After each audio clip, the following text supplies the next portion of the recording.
Selamat mendengarkan podcast ini. Shalom saudara sekalian. Kebenaran hari ini berjudul Kebahagiaan yang Sejati. Kalau kebahagiaan hanya dipahami sebagai keadaan baik, di mana manusia memperoleh pemenuhan kebutuhan jasmani, berarti kebahagiaan yang dipahami tersebut tidak sesuai dengan kebahagiaan menurut Tuhan.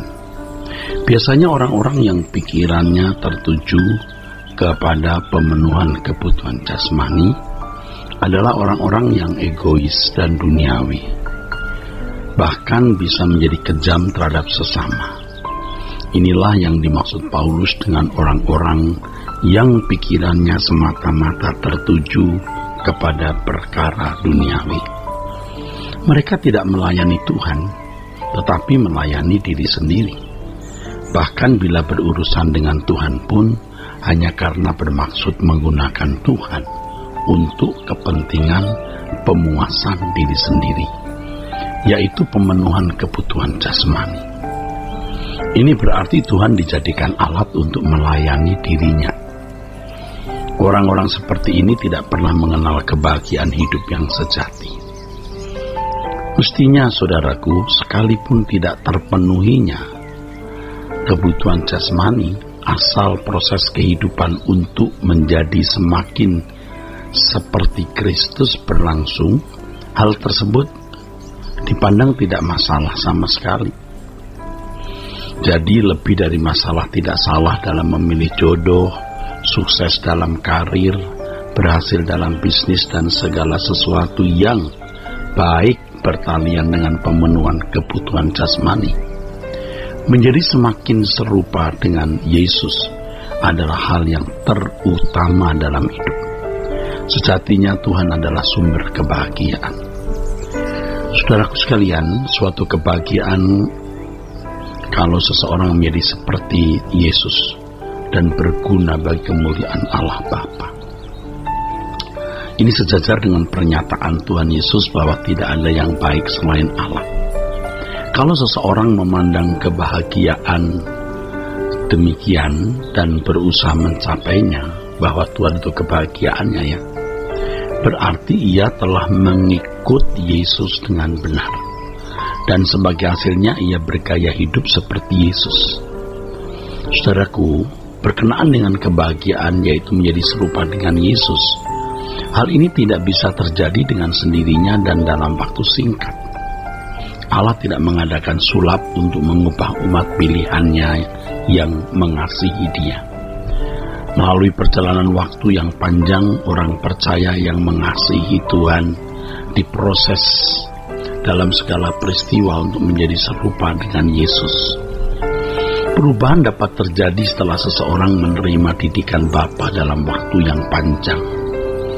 Kalau orang tua di bumi ini mendidik dalam waktu yang pendek sesuai dengan apa yang mereka pandang baik, tetapi Bapa di surga menghajar orang percaya agar dapat mengambil bagian dalam kekudusan Allah dalam proses sepanjang umur hidup ini, sepanjang umur hidup seseorang.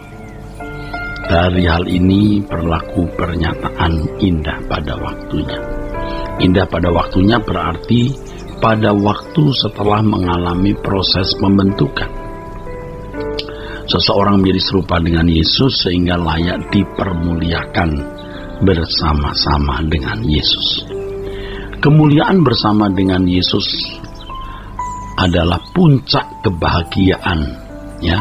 Kemuliaan bersama dengan Tuhan Yesus adalah puncak kebahagiaan, di mana lutut setiap orang percaya, ya, maksud saya setiap lutut bertelut dan setiap lidah mengaku bahwa Yesus adalah Tuhan bagi kemuliaan Allah Bapa. Pada akhirnya kebahagiaan adalah hasil kerjasama antara manusia dengan Roh Kudus yang menuntun orang percaya kepada segala kebenaran. Berdirinya kerajaan Allah pun melibatkan peran manusia. Bahkan manusia juga turut serta mempercepat kedatangan Tuhan. Saudara, Banyak orang berkata bahwa kehidupan yang bahagia adalah terhindar dari kesulitan hidup. Seperti juga yang dikemukakan oleh banyak pendeta dan pembicara hari ini. Tentu pendeta pembicara yang tidak mengenal kebenaran. Menurut pandangan mereka, yang sebenarnya tidak tepat ya, kebahagiaan hidup ditandai dengan bebas dari masalah-masalah, bebas dari problem-problem. Kalaupun ada masalah, kalaupun ada problem, dapat dihindari. Keuangan yang berlimpah terhormat di mata manusia, maksudnya memiliki pangkat, kedudukan dan kekuasaan, sehingga ya terhormat, menonjol dalam bidang-bidang tertentu, baik di bidang politik, ekonomi, sosial, ilmu pengetahuan dan lain sebagainya. Ini yang dikatakan oleh para pendeta dan pembicara yang tidak mengenal kebenaran itu menjadi kepala, bukan ekor. Jadi pengertian kebahagiaan seperti ini adalah salah dan menyesatkan. Karena hal inilah banyak orang Kristen gagal menjalani hidup kekristenannya, sehingga mereka tidak pernah diselamatkan. Tidak pernah mengalami kehidupan yang dikembalikan ke rancangan Allah semula. Kalau saudara memperhatikan ayat firman Tuhan yang mengatakan bahwa umat pilihan akan menjadi kepala bukan ekor, dan kekayaan bangsa-bangsa akan diberikan kepada umat pilihan. Maksud umat pilihan itu sebenarnya bukan orang Kristen, saudara, tetapi umat Israel ya. Banyak orang Kristen menjadi frustasi karena merasa gagal mencapai kebahagiaan versi dunia pada umumnya.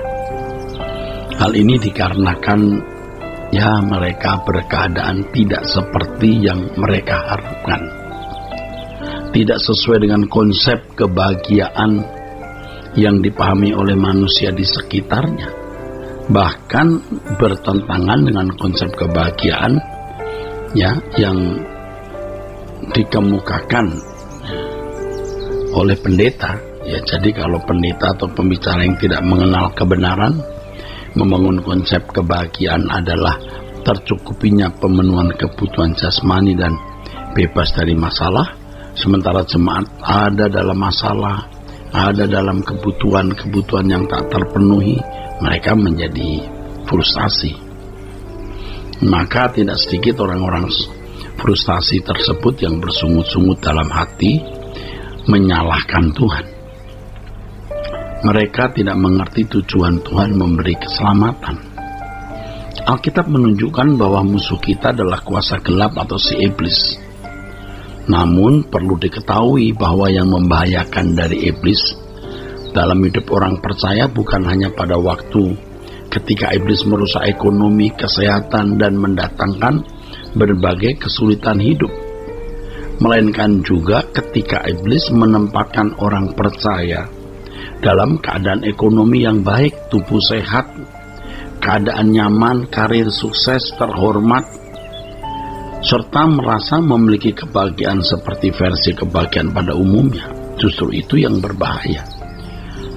Itu yang membuat orang Kristen terlena dengan berbagai keinginan duniawi sehingga karakter Kristus tidak bertumbuh.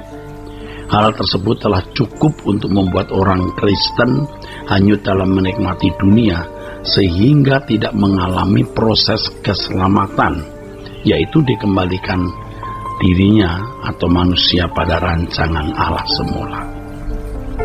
Saudaraku, kita harus waspada agar tidak terjerat oleh tipu daya iblis. Kiranya kebenaran hari ini memberkati kita sekalian. Sola Gracia.